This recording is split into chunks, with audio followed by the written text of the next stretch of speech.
Okay, let's shift and talk about our weather today because there's three things happening, Jessica, that we really want to pay attention to. We have warmer temperatures. You got it. We've got a shift in the winds and no precipitation in the air either. Was that the third thing? Low relative humidity. Okay. No, you totally got it. We were just chatting about it earlier. What really does it take for a red flag warning to get issued by the National Weather Service? And it is those three ingredients. We're talking about relative humidity dropping below 10%, and it's already dry in our inland areas. But yesterday's rain was just a little tease because now we're starting to see a big shift in the forecast for us.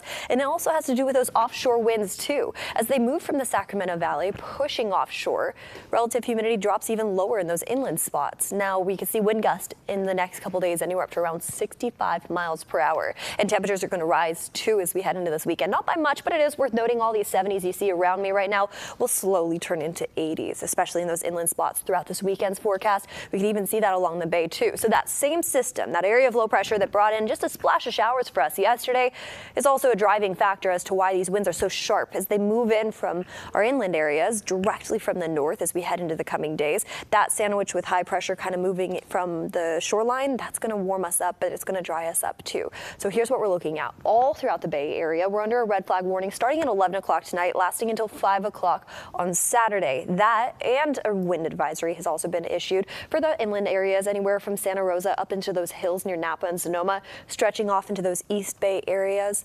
That's where we're going to see some of the windiest conditions. Like I mentioned, around 65 mile per hour winds could be forecasted as we head into our Friday night, early Saturday morning forecast. But here's what we're looking at this morning alone. Still dealing with a nice onshore breeze near San Francisco, about 25 mile per hour winds just into the afternoon hours today. Can we zoom out a smidge more so you can see that timestamp up top? Here's what we're looking at as we head into the overnight hours tonight, early morning hours tomorrow. If we could just tilt that camera up just a little bit more so I could show you the time on that too.